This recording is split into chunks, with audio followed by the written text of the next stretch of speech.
Reborn to the moment I saved Seth Xiao, I ran away without hesitation. In my past life, out of gratitude, Seth Xiao married me, a girl from the countryside. He took me back to the compound and tormented me for a lifetime. This time, the Death Mountain has had its fill, but I completely lost it when I found out my dad had brought him back again. Reborn to the moment I saved the unconscious Seth Xiao, I decisively chose to run away. Life and death are fated. Wealth and honor are in heaven's hands.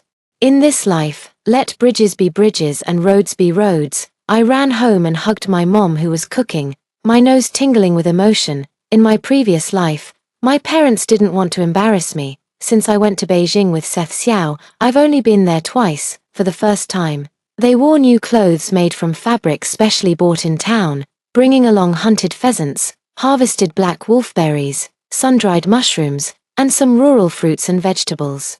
They traveled a long distance to attend the wedding of me and Seth Xiao. The Xiao family simply felt they had been disgraced. I'll never forget how my parents stood at the door, awkward and uneasy, trying to please them. Yet for my sake, they lowered their heads with forced smiles, repeating just one phrase over and over. "Lenny is a good child, you're good people. We trust you'll treat her well." Before leaving, my parents held me close, wiping away tears. "My dear daughter, now that you're someone else's daughter-in-law, don't keep thinking about us. Take good care of yourself." I knew they were afraid that the prestigious Xiao family would look down on me. The second time, my elderly father brought my frail mother to the capital city to see me for what might be the last time.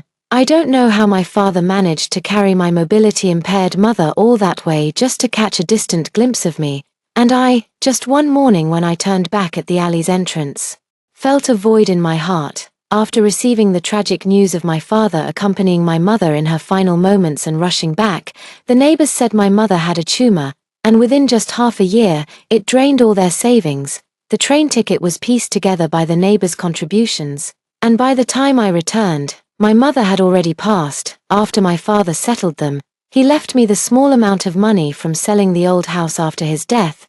My parents had me late in life, and I never gave them a moment of happiness, trapped in the Xiao family, where anyone could mock me with a few words, serving the in-laws, caring for the son, attending to the husband, the only virtue I was ever praised for by so many, being capable and diligent, was never for the sake of those who truly cared for me. The only regret expressed before my death was a single line from my son: "My mom left too soon. What a shame she didn't get to see her granddaughter." A shame, no.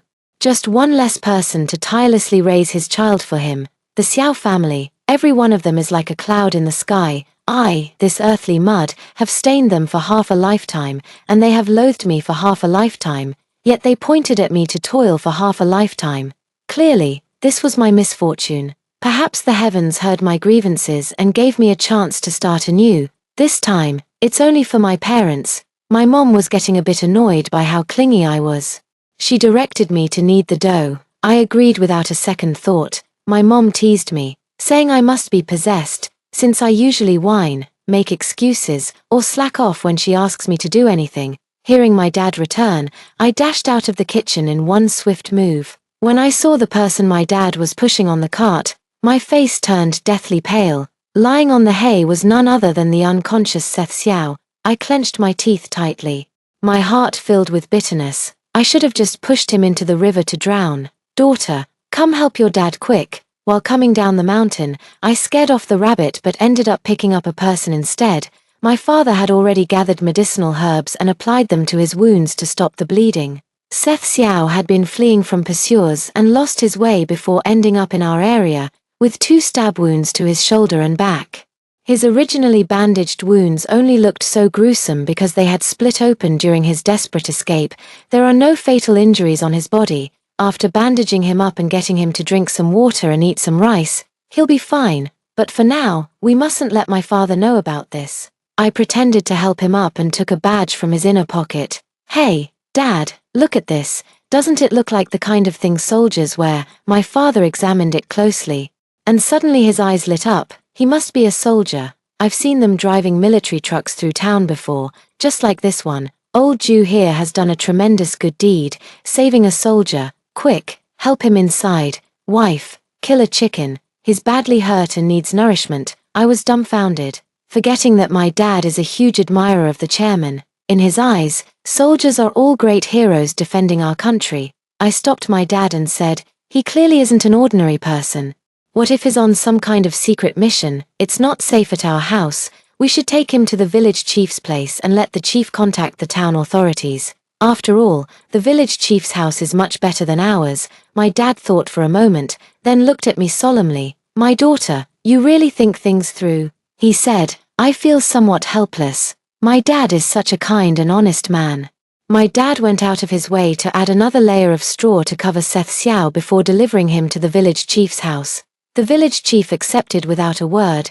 Back home, I was relieved that this hot potato was finally off our hands. The village chief's daughter had long been married off, so if he wanted to repay the favor, he'd have to find another way. I planned to earn some money to buy study materials and prepare for university entrance exams. In my previous life, before marrying Seth Xiao, I had only completed high school, but after moving into Seth Xiao's household, many people mocked me for being uneducated. Seth Xiao enrolled me in night school, promising to help me find a job. To prove myself, I buried myself in books whenever I wasn't working. When I felt confident in my studies and considered taking the college entrance exam, the entire Xiao family opposed the idea. They always believed that if I failed, it wouldn't matter, but if I succeeded, who would take care of Seth Xiao's grandparents and handle the cooking and laundry for the household? A girl from the countryside like me didn't need much education. At that time, I was living under their roof, and Seth Xiao also believed that filial piety to his parents was the top priority. I had to bow my head, but whenever I learned something new, my heart always yearned to see more. Thus, through the long years, even though I was mocked for pretending to be literate, the books of the Xiao family became my only solace. With those memories of knowledge, I was certain I could rely on myself to pass the college entrance exams in this lifetime. In recent years, you didn't need to have a degree to apply. You could take the exam just by signing up. It's autumn now, and there's a whole year until the registration and exam next summer. I still have plenty of time.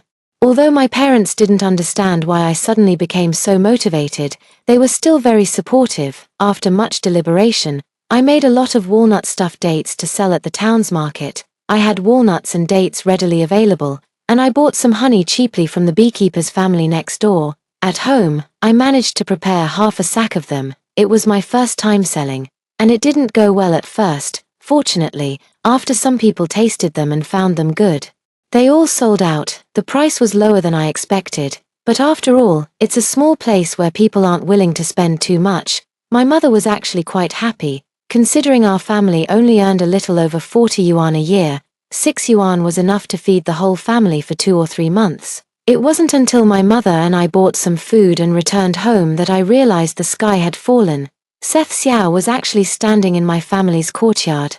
The earthen walls of my home weren't very high, and from a distance, I could see an old man standing with his back to me. When my mom saw the person in the yard clearly, she thought I was shy because of a strange man. Seth Xiao turned his head and saw me, his eyes lighting up. This lustful creature. In my past life, it was because of my striking beauty and slightly voluptuous figure. After returning to the compound, many people said I was shameless and had seduced Seth Xiao to enter the Xiao family. It was clearly this man who hit on me. I ignored him and went inside with my things. My dad was plucking a pigeon and excitedly told me he'd shot it to make tonic soup for Officer Xiao. He added that Officer Xiao was so young to already be a leader, and that he was leaving tomorrow. I finally breathed a sigh of relief. In my previous life, he stayed for almost a month before leaving. But this time it was much quicker. The village had many loudspeakers, and the uncles and aunts who saw a man coming to my house were practically itching to come in for a look. I made an excuse about having plans to eat at Lanlan's house next door and left after a brief encounter with Seth Xiao. Only then did I realize that the village chief indeed had no unmarried daughters at home. But upon hearing the news, his married daughter brought her younger sister-in-law from the neighboring village.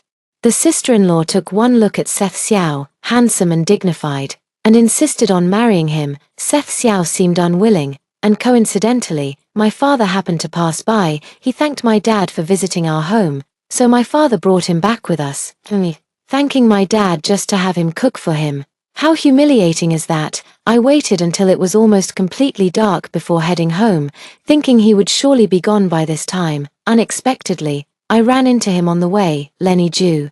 His voice suddenly emerged from the roadside in the darkness, and I reacted by wanting to run away immediately. I did exactly that, and as soon as I took a step, I stepped on a branch and nearly fell. Seth Xiao quickly reached out and steadied me. After saying thank you, I was about to leave, but Seth Xiao stopped me as I was leaving and asked if I was avoiding him. "That may be true, but I can't say it. You're overthinking it. We don't even know each other. It's just that in the countryside, people talk too much, and I don't want others to misunderstand." Seth Xiao seemed half convinced by what I said. Hesitantly, he asked how I found that badge of his. It seems my dad told him everything.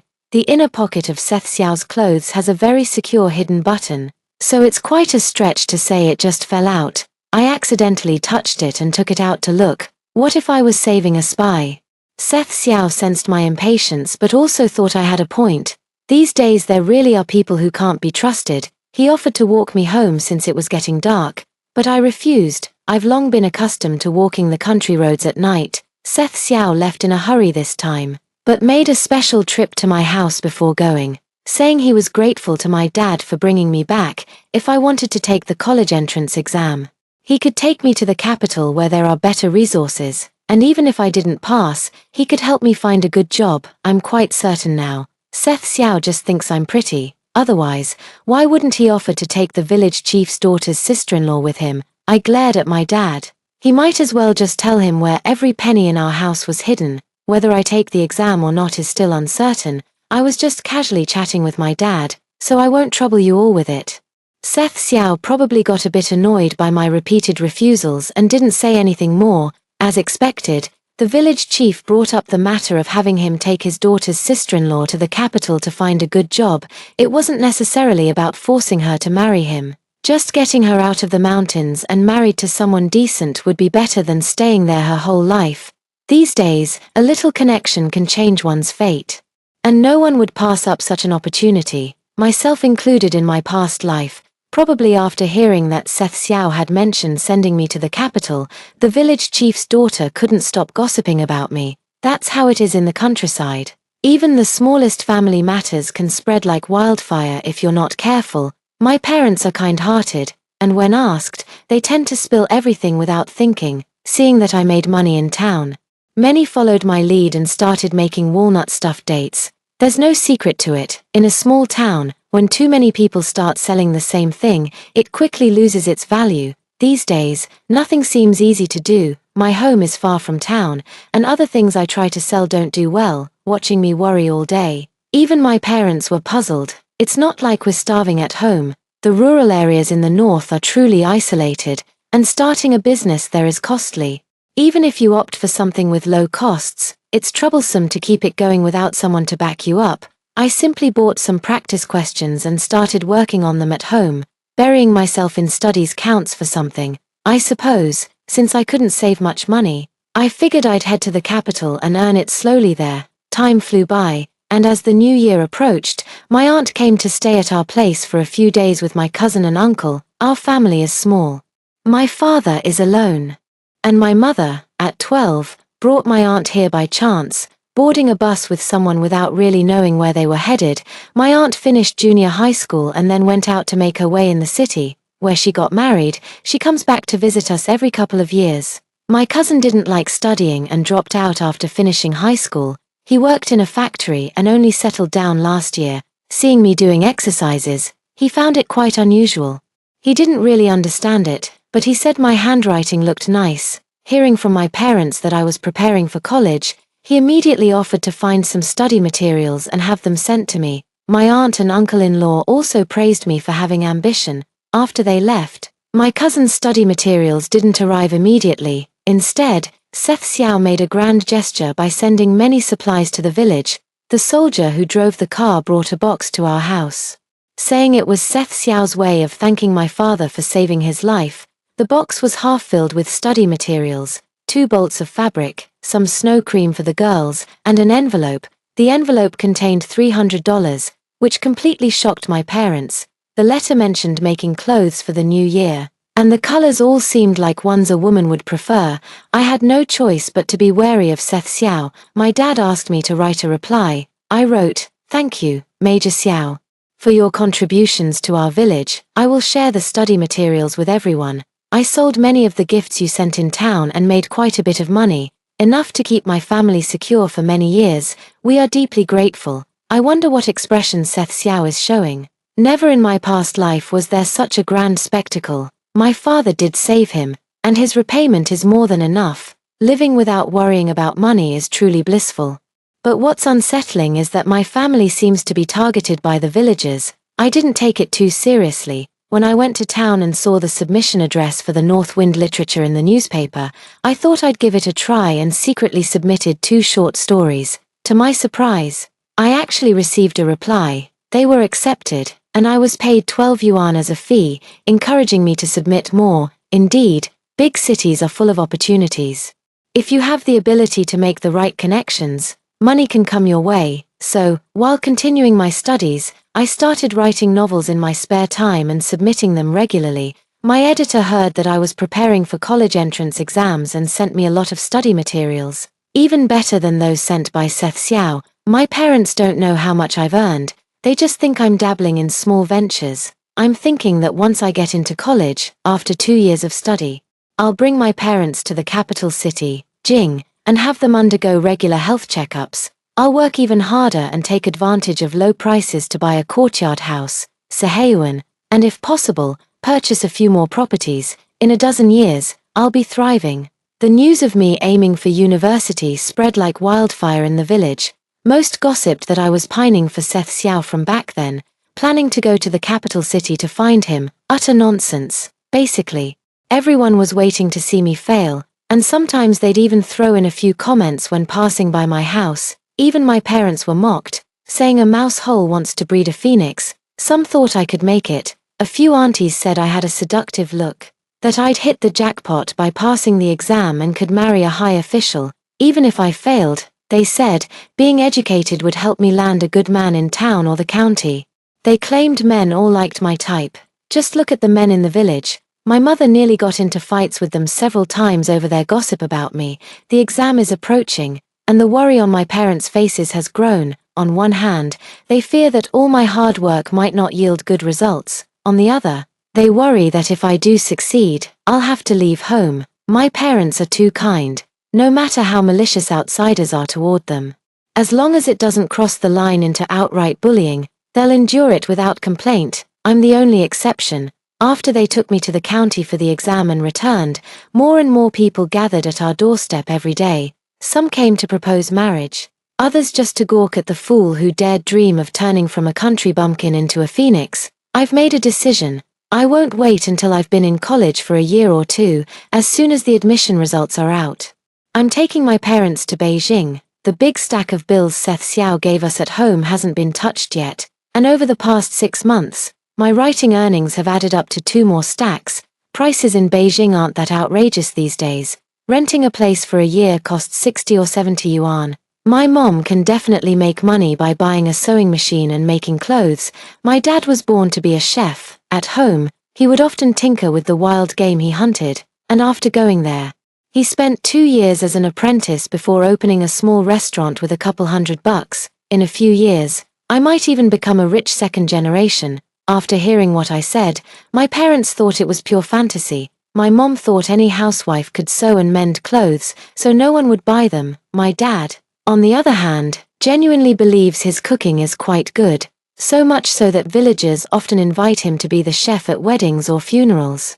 But how could his skills compare to those of professional cooks outside the village? I really want to tell my mom that ready-made clothes are already being sold in big cities. I'd like to tell my dad that in my past life, thanks to the Xiao family, I've eaten at many restaurants, and very few could rival his cooking. Besides, given the limited ingredients and seasonings available in the village, his dishes are truly impressive.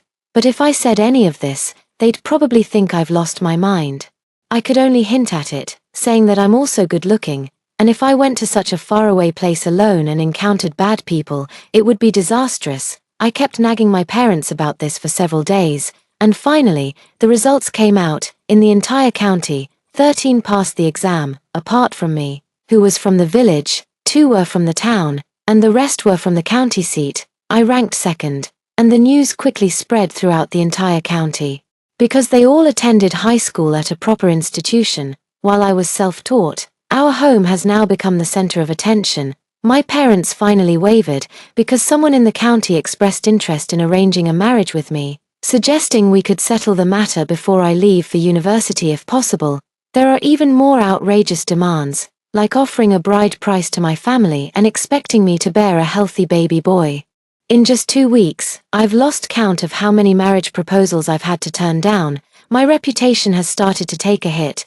The rumor that I had already been slept with by the previous officer resurfaced, spreading even wider this time, especially among those who had seen me. They were absolutely certain that my figure clearly showed I was no longer a virgin. My parents were so furious they could have grabbed a hammer to smash their mouths, but I knew it would be useless.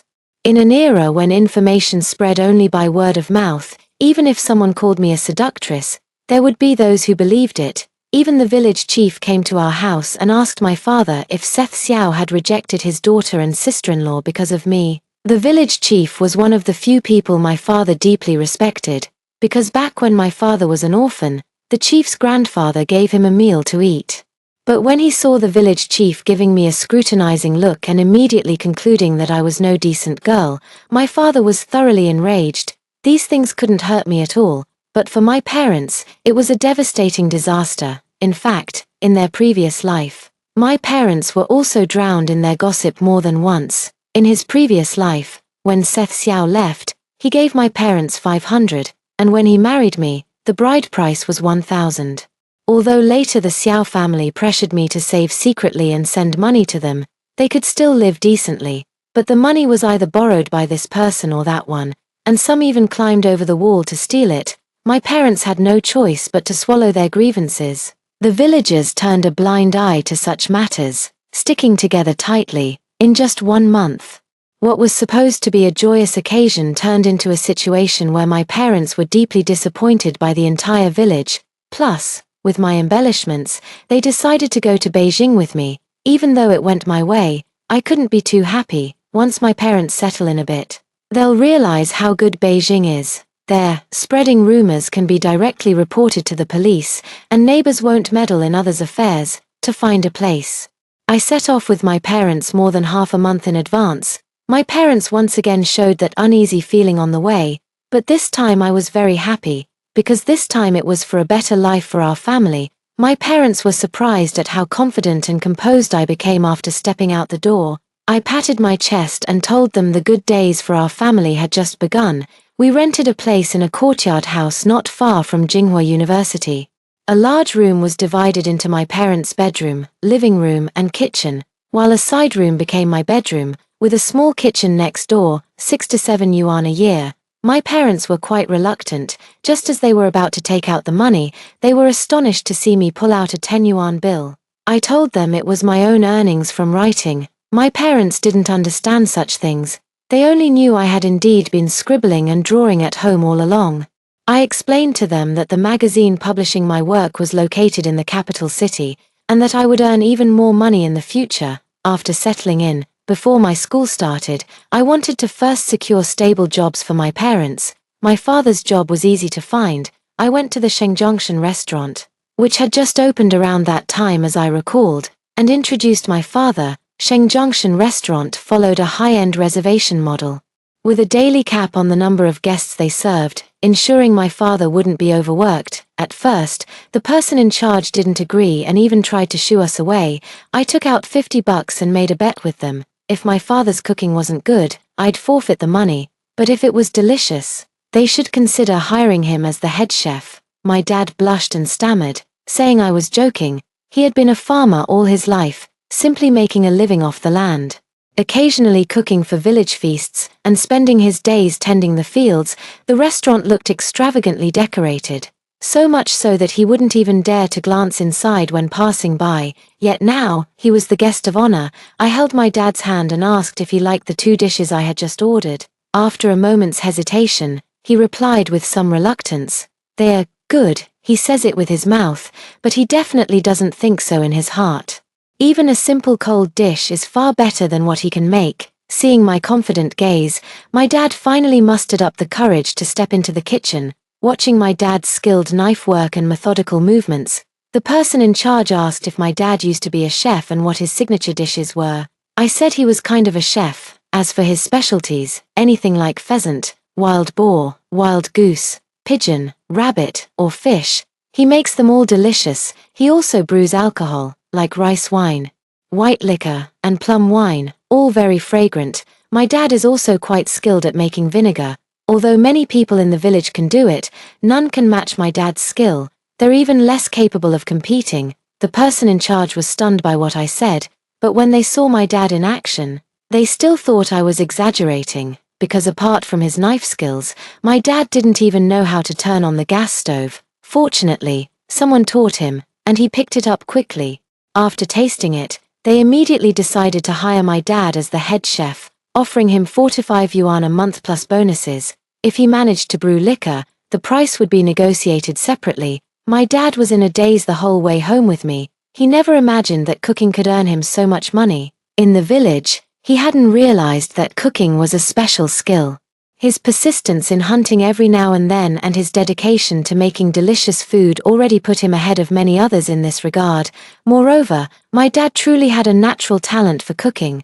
Solving my dad's job issue means it's my mom's turn now. My mom wants to set up a stall like the vendors selling goods around, but both my dad and I think it's not a good idea. My dad says he earns money so my mom doesn't need to work, but she disagrees. In the countryside, she was so capable, except that her cooking isn't as good as my dad's. She excels in everything else. I took my mom shopping for 3 days, visiting many private tailor shops, finally bought fabric and thread to take home. I secretly went with my dad again to buy a sewing machine. The sewing machine cost 120, and my mom was upset for a long time after finding out the price. My dad was hesitant at first, but when I told him the kyongsams in the store cost 60 or 70 each, his eyes widened in surprise. He knew my mother's skills well. She could create floral patterns just by looking at newspaper samples, and even 5 yuan for clothing in the village was considered expensive.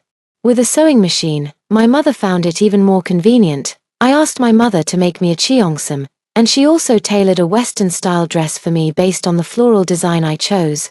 On our way to Fengxiang clothing with my mother, many people asked me where I bought my clothes. My mother's laughter grew increasingly hearty and unrestrained. Fengxiang Garments is a clothing store that sells Western-style dresses and also takes private custom orders, as expected.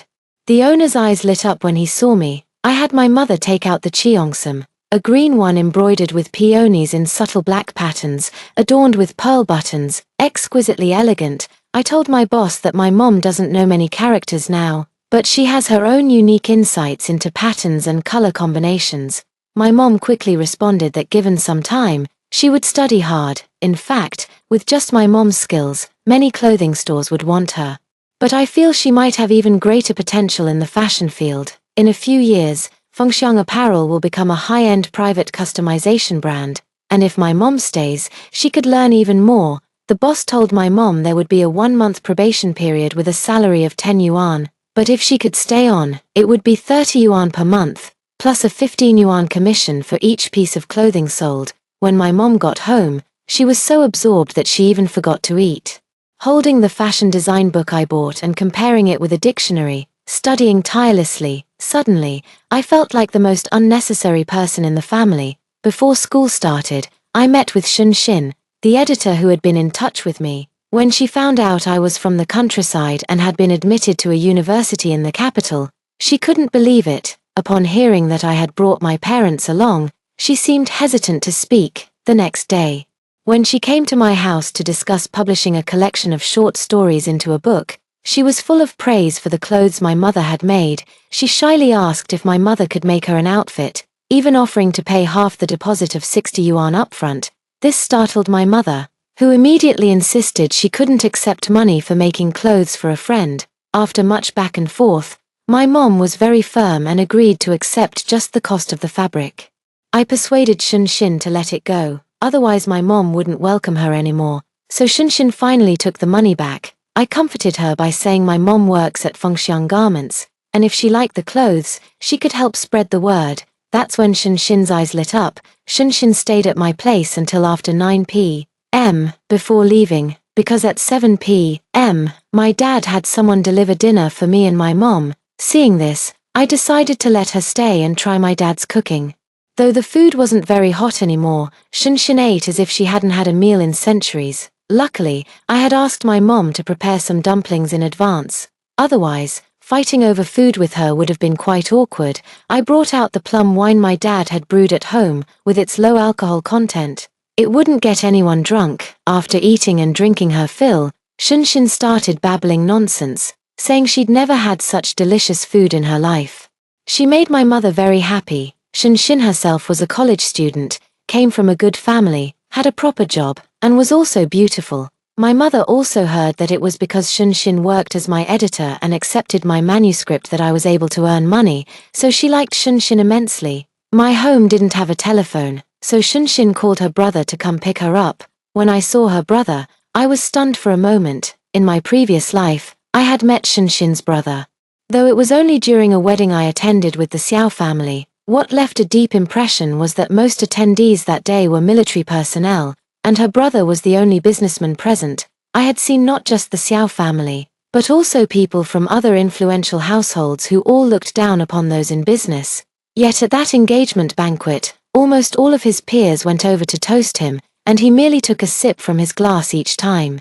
Those people didn't seem to care at all. Even when Seth Xiao greeted him, they just clinked glasses and each drank half a cup. I was sitting at the women's table, directly facing his direction, listening to their chatter. I remember someone mentioned the surname Chu, saying the Chu family had been in politics for generations but produced two rebellious sons. One was that guy surnamed Chu, who refused to rely on family connections and stubbornly avoided entering politics.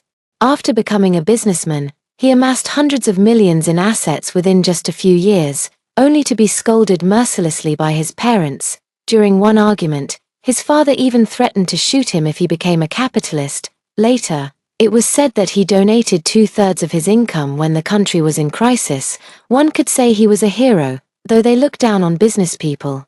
They all obediently yield when faced with someone who could literally drown them in money, especially when that person has such powerful connections. For a moment, I thought my eyes must be playing tricks on me. With jobs secured, my parents were glowing with energy every day, and to my surprise, they even started studying when they came home. My dad said his clients were all cultured people, and he couldn't afford to embarrass himself. My mom said that to excel in fashion, one must understand clothing, and reading more books is the way to learn more. Now it seems I've become the more idle one in the family. On the first day of school, when I stepped into the campus where I had delivered clothes to Seth Xiao's sister in my past life, my mindset had already changed. This life is the real college experience that belongs to me. Lenny Ju, this is what life should be. I just got approval from the teacher to move off campus and was out wandering when I ran into Seth Xiao and Xiao Ran. I really wanted to pretend I didn't know them and avoid them, but Seth Xiao had already quickly walked up to me. Lenny Ju, why didn't you contact me when you came to Beijing? His question made me realize he already knew I was in Beijing. It seems they also know my parents are here, spending all day poking their noses into things. How utterly idle they must be. Sorry to bother you.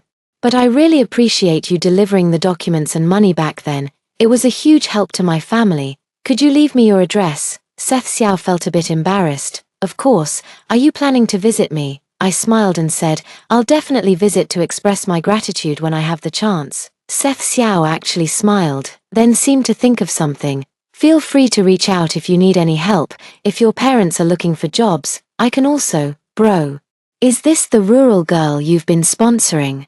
Xiao Ran, who had been observing for a while, finally couldn't help but speak up. In her previous life, Xiao Ran had always disliked my appearance, thinking her brother was getting the short end of the stick by marrying a country girl, and would seize every opportunity to mock me with a snide remark or two. Hearing her say this, Seth Xiao awkwardly told me not to misunderstand. Of course, I knew Seth Xiao would never say such a thing. It was just Xiao Ran trying to get under my skin again. I smiled and said, I'm truly grateful for Major Xiao's financial support, but my parents don't need any help.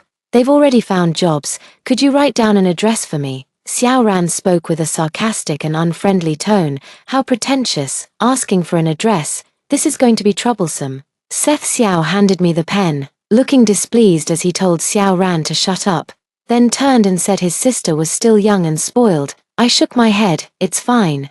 I have something to take care of, so I'll leave first. Their voices came from behind me. Xiao Ran was making a fuss, saying she would go back and complain that Seth Xiao had scolded her for the sake of a country girl, and that I was dressed provocatively, clearly a seductress who knew how to lure men. Seth Xiao kept telling her to shut up. There's too much going on, and it slipped my mind that Xiao Ran is also starting school this year.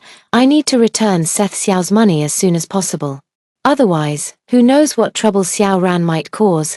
Campus life is wonderful, and the courses are relatively easy for me. Being around a bunch of young people has also improved my mindset. At first, my classmates had some prejudice when they saw my appearance and heard I was from the countryside. Over time, they learned that I had brought my parents to the capital city and felt a bit sorry for me. But seeing me dressed so elegantly like a young lady made them feel somewhat uneasy. These feelings gradually faded with daily interactions, and I even became their confidant. There's no payment for the manuscript yet. It won't come until next month. Right now, I only have a little over 400 on hand. I plan to gather 600 to return to Seth Xiao for the initial 300 in materials he gave me, ensuring it's no less than that amount. Earning 10 or 20 bucks is easy, but making 1 or 200 is indeed a bit challenging. When Shunshin came to see me, I asked her if she knew any quick ways to make money. She asked me why, as a student with parents now earning salaries, I was in such a hurry to get so much money. I explained the matter about Seth Xiao to her, and Shunshin frowned as she listened. Are these Xiao siblings out of their minds? Even if it were thousands or tens of thousands, it's only right since your father saved his life, and with such a small amount, he dares to call it sponsoring you. I tried to calm her down. It was his sister who said it. She probably thinks I'm from the countryside and might have ulterior motives toward her brother. Just try to understand. Shunshin rolled her eyes. I don't get it. You're this good-looking, this talented, and your parents are just as amazing. How could you not be good enough for a soldier? You're way out of his league. Okay. Shunshin gestured at my figure and then at my face. She didn't seem to know anyone with the surname Xiao. So I explained that the Xiao family was from a military compound, so it made sense they cared about background. But the more Shunshin complained, the more worked up she got. It wasn't until the end that she realized. Seth Xiao had given me 300, and with all those things, it wasn't worth much anyway. What did I have to worry about? I feel like I didn't explain it clearly to her just now. I said I wanted to quickly earn 300 to 500, or even a small 1,000. To pay back the remaining money to Seth Xiao and do some other things. Shunshin slapped her thigh and said, "What's the big deal about 1,000? I'll lend you 2,000. How about that? Now I feel like my guess wasn't wrong. Shunshin is even more of a rich girl than I imagined." The corner of my mouth twitched. I did want to pay it back, but I wanted to earn it myself. It wasn't anything absolutely necessary anyway. Shunshin studied my face, then suddenly seemed to remember something and mysteriously said she'd keep an eye out for me. I told her not to take it too seriously. I was just grasping at straws a bit. Mostly, I kept feeling like Xiao Ran was a ticking bomb waiting to cause trouble for me. 1. Shunshin and others were waiting at the school gate to pull me into the car when I saw the person sitting in the front seat. My head was buzzing. It was exactly as I had guessed. The siblings had different surnames, one following their fathers and the other their mothers. In short, I've latched onto a powerful connection, a very influential one at that. Shunshin's brother is named Eli Zhu, which doesn't seem like a name given by the same parents at all. Shunshin explained that her brother was married by their great-grandfather, and when she came out, it wasn't her turn yet. Eli Zhu glanced at me a few times through the rearview mirror and said I looked quite happy. I pressed down the corners of my mouth that I couldn't suppress at all and waved my hand. No, I just feel like you're very wealthy, like I've hit the jackpot." Eli Zhu didn't quite understand my words but found them somewhat amusing. Shunshin teased me for not focusing on writing books properly and only thinking about making money. Eli Zhu offered me a money-making opportunity to teach kids at a welfare center, 2 classes every Sunday, with each class paying 200. I actually feel a bit embarrassed to take the money. Accepting payment for something like this makes me seem greedy. I discussed with Elijah that I could come to teach but wouldn't take the money, and perhaps try another job instead. Elijah bluntly said he had money, and I had time. It was just about keeping him company to relax. For a moment I thought I'd misheard, until Elijah picked me up to go to the orphanage, and I realized it really was about accompanying him. Something felt off. But I couldn't quite put my finger on it. When Elijah waited in his car at the alley entrance, I was stunned. "Sit in the front, treating me like your driver." I awkwardly smiled and moved to the front seat. The whole ride felt incredibly awkward. I thought about it a lot and finally came to a conclusion. Elijah, you might have feelings for me. Not that I'm being narcissistic, but in my past life, there were always people in the compound waiting for the day Seth Xiao would discard me so they could marry me.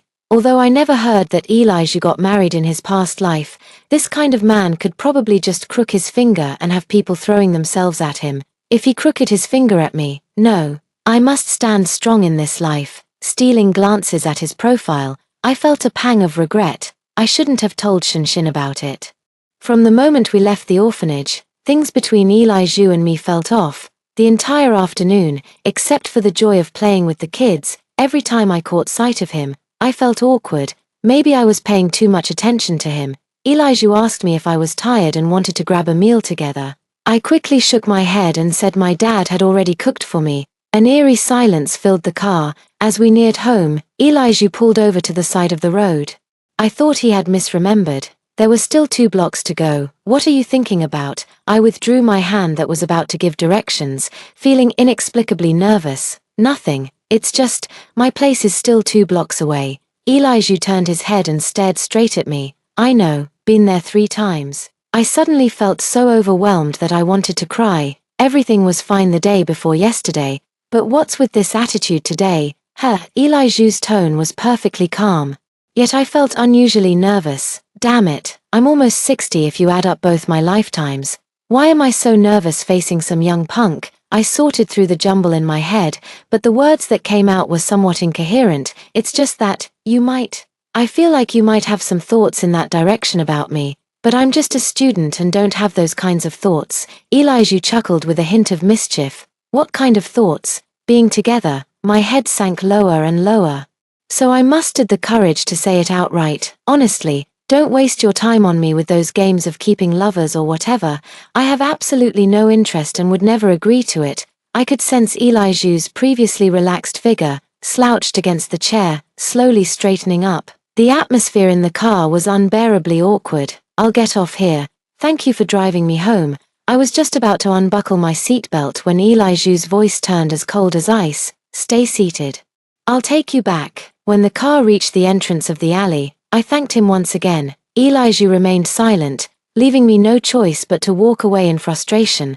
The car kept its lights on until I entered the courtyard gate before starting. What's worse is that I actually dreamed of Elijah at night, and he made me kneel at his feet, saying I didn't know what was good for me. When I woke up, it all just felt absurd. When Shinshin came to deliver money to me, she couldn't stop complaining about her brother. He came back yesterday with a sour face and ignored everyone. At lunch, he kept a straight face and didn't say a word. When his dad asked him something, he brushed him off, which made his dad so angry that he whipped him with a belt. My heart skipped a beat when I heard this. His dad was really too harsh. Shinshin sighed helplessly. Her dad was indeed tough, but her brother had always been stubborn since childhood. Sometimes he was truly infuriating, refusing to yield even a little. Originally, his father was already angry about them, one becoming a businessman and the other running a magazine. Fortunately, Shinshin was a girl, which made it slightly better.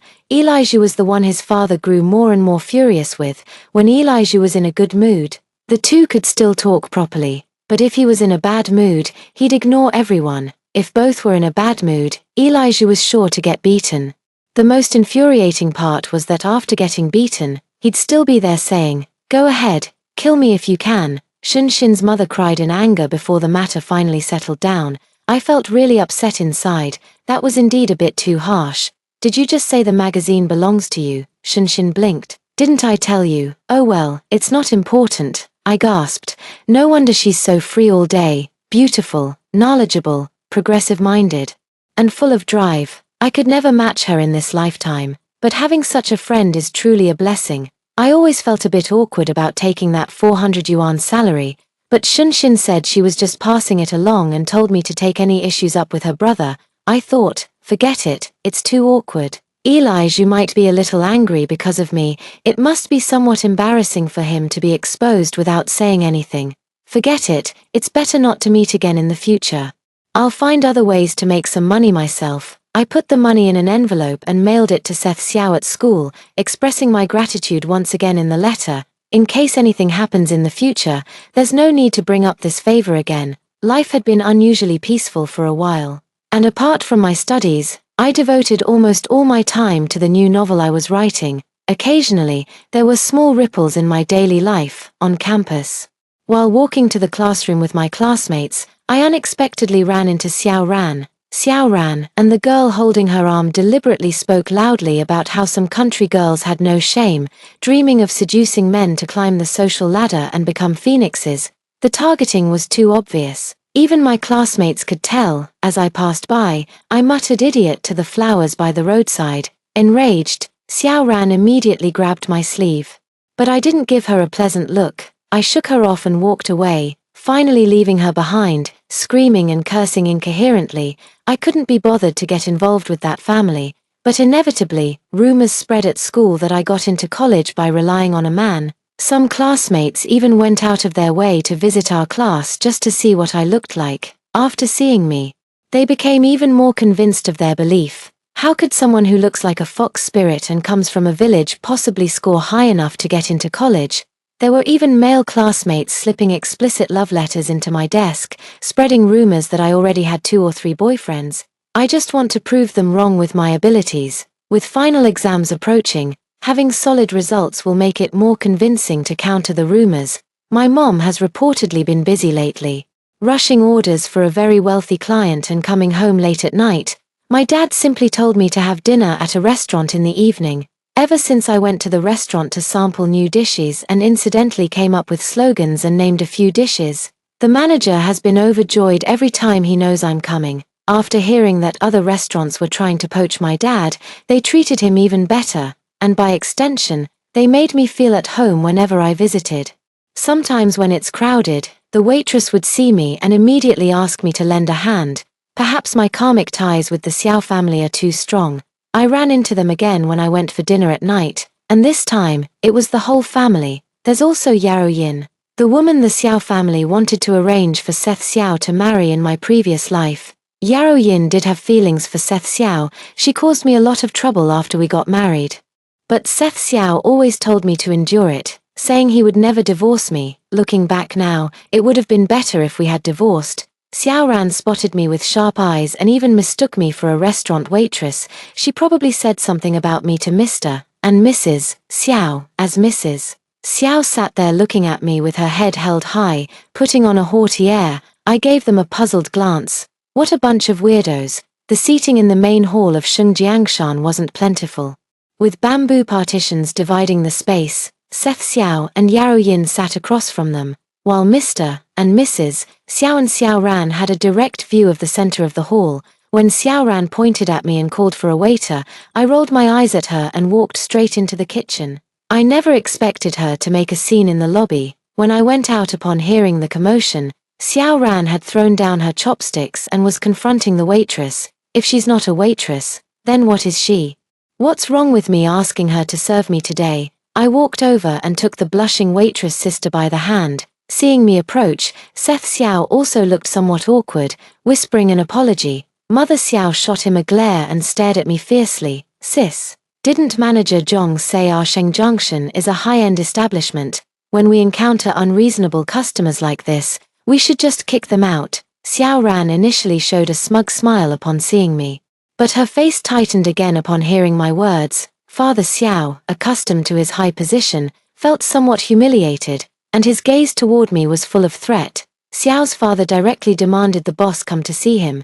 Xiao Ran arrogantly ordered me to get out of the restaurant. Upon hearing from the waiter that I wasn't actually a staff member but had come to find my dad, he then arrogantly demanded that my dad leave too. General Xiao is truly impressive, using his high-ranking position to bully civilians at will, even bringing his family along. As the mocking voices of Xiao Ran and Xiao's mother grew increasingly offensive, I decided not to hold back any longer. To catch the ringleader first is the way to quell a riot. If they wanted to make trouble, then let's make it big. The previously noisy and chattering customers around us fell silent upon hearing me mention there was a division commander present. In an instant, we became the center of attention. Mr. Xiao froze for a moment, his gaze turning icy as he looked at me. Young lady, it's best to mind your words. The consequences of casually labeling others are not something you can bear, I sneered. Division Commander Xiao, is that a threat? Too bad I have a clear conscience and fear no knock at midnight. Xiao Ran was still seething with anger, and when I mentioned calling the police, she looked as if she could tear me apart. You country bumpkin. Do you think you can stir up trouble in the capital? Do you really believe my brother will marry you just because you followed him here, with your shabby, low-class air? You're not even worthy, and it's not like my brother has the final say in our family. Don't even dream of it. Enough. Seth Xiao, who had been silent until now, sharply cut her off and apologized to me. I'm sorry, my sister has been spoiled. Please don't take it to heart. I had heard these words countless times in my past life, endured endless torment. As I looked at Seth Xiao, my gaze turned completely cold. Since your sister can't understand human language, I'll make it clear while the Xiao family is all here, and Xiao Ran has been maliciously tarnishing my reputation at school, spreading rumors that I got into college because of Seth Xiao, saying I seduce classmates and her brother. It has seriously damaged my reputation. After the exams, I will report to the police and let them properly judge what crime slander and defamation constitute. My college entrance exam scores are real and solid. I have no idea who I supposedly relied on or what favor I borrowed from your Xiao family. Instead of strutting around here, Commander Xiao should think carefully about how to clear his daughter of the crimes she's committed. The Xiao family seemed surprised when I mentioned repaying the money, but they still wore threatening expressions on their faces. Mother Xiao looked at me with a cold expression, talking about self-reliance. Your family of 3 couldn't even earn 50 yuan a year in the countryside. Could you, without my son's help, would you have ever made it out? And those materials? Could you have bought them in the village? Young lady, you owe my son for lifting your entire family out of the mountains. Now that you've repaid it, have you forgotten so quickly? Her words made sense, but I, Lenny Ju, have my own capabilities. Madam Xiao, how amusing. The author Shun Xin, signed 4 years ago was already earning 70 or 80 yuan in royalties each month. Hardly someone who couldn't afford materials. How interesting. Shun Xin suddenly stepped out from her position by the wall, startling me, and I instinctively glanced backward. When my eyes met those piercing ones through the gaps between the bamboo, my heart skipped a beat. And I flusteredly looked away. Damn it, why am I so nervous? The Xiao family recognized Shun Xin, and their expressions became noticeably more ingratiating. Xiao Ran seized upon Shun Xin's remark about being the author and sneered, making a scornful comment, a country girl as an author, even if you, the eldest daughter of the Chu family, love to champion the underdog, you should at least consider what kind of person you're defending. Shun Xin gave me a comforting look and glared coldly at them.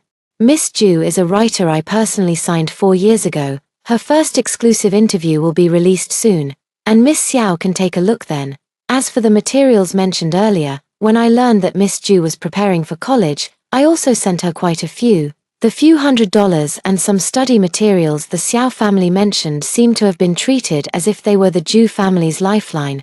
How ridiculous. The Xiao family was in disbelief yet powerless at this moment. With Xiao Ran stubbornly insisting that we were talking nonsense, the onlookers enjoyed the spectacle, their words filled with disdain and belittlement toward the Xiao family. Mr. and Mrs. Xiao had never been subjected to such pointed criticism before. Their faces darkened, but they had no way to save face. If I had known my daughter would be bullied like this just because I saved someone, I should have left him to die on the mountain that day, where no one would have known. My dad had been busy in the kitchen and only came out when he overheard people whispering. Seth Xiao opened his mouth, his face flushed with shame and anger.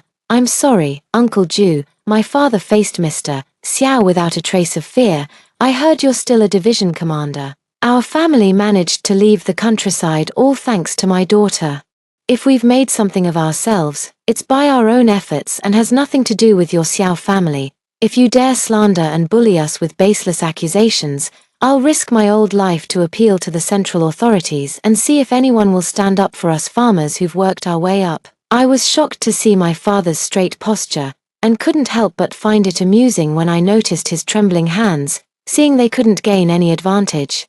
The Xiao family realized further commotion might lead to negative consequences, so Mr. Xiao demanded Xiao Ran apologize to me. After much hesitation, Xiao Ran reluctantly muttered an apology, though the look in her eyes seemed like she wanted to kill me. Save it for the police station. As for the rumors spread at school, I will absolutely pursue this matter further. I finished speaking and left, with the Xiao family members all wearing different expressions of displeasure. Miss Yao, however, sat in the corner watching me the whole time, behaving just like Xiao Ran. Shunshin and I stepped outside, but she asked me to wait. Shortly after, she went back inside and came out with her bag and Eli Zhu. Shunshin suddenly remembered she had something to do and ran off, leaving Eli Zhu and me staring at each other in silence. Let's go, I'll walk you back. It suddenly occurred to me that I had come to eat, so I made an excuse that I needed to go back to get my meal. It wasn't far, and I could go home by myself later. Eli Zhu grabbed my arm. I have something to say, let me treat you to something else. My heart was pounding. What could we possibly have to discuss? I had already asked Shunshin to relay to him that I would check out the orphanage matter myself when I had time, and there was no need for him to substitute teach. Sitting in the hot pot restaurant, I still hadn't fully regained my composure. My mind was a complete mess when I agreed to come here. When Eli Zhu got straight to the point and said he wanted to pursue me, my brain completely froze. When he earnestly explained that this would be a serious relationship focused solely on each other, with marriage as the goal, I absent-mindedly shoved a piece of undercooked, peppercorn-laden meat into my mouth. The spice made me cough uncontrollably. Spit it out, Tilda. When Eli Zhu worriedly reached out to place his hand under my chin, I felt my flushed face was hot enough to fry an egg. In a panic, I grabbed some paper and spat onto it. Eli Zhu didn't seem embarrassed at all and even handed me some water. I was deeply shocked. Was this really the same germaphobe Shunshin had described? Does he actually like me? After hesitating for a long time, I finally said we weren't a good match. Little did I know those words would later become something that made me tremble with fear whenever I heard them. Ever since that dinner, Eli Zhu started making a grand show of bringing his friends to see me. He even took his family to Shengjongshan for meals and had his mother make clothes there. He frequently sends things to my home. Shunshin also became his advocate. Shunshin told me that after she relayed my message following that visit to the welfare home, Eli Zhu secretly inquired all about my family and often went to Shengjongshan instead of eating at home. She had already figured out back then that her brother had feelings for me. Shunshin also mentioned that Eli Zhu, who usually avoids trouble, took the initiative to gather study materials and arrange for someone to mail them to me when he heard she wanted to send me some. From the very beginning, it seemed like fate had brought us together. I couldn't resist having a handsome guy who treated me so well constantly by my side. When I agreed to give us a try, Eli Zhu said the first time he saw me, in the dim light, he only noticed my great figure. The second time, he thought I was beautiful. The third time, he found me cute and a little infuriating. By the fourth time he saw me at the restaurant, he was certain I was his. I find his description utterly absurd, but when I turned to meet his determined and fiery gaze, I still shut my mouth. He's bewitching me, and I love it. Seth Xiao somehow found out where I live. When I saw him at my doorstep, he seemed momentarily dazed. He asked me why I always seemed to dislike him. I told him to tone down the narcissism a bit.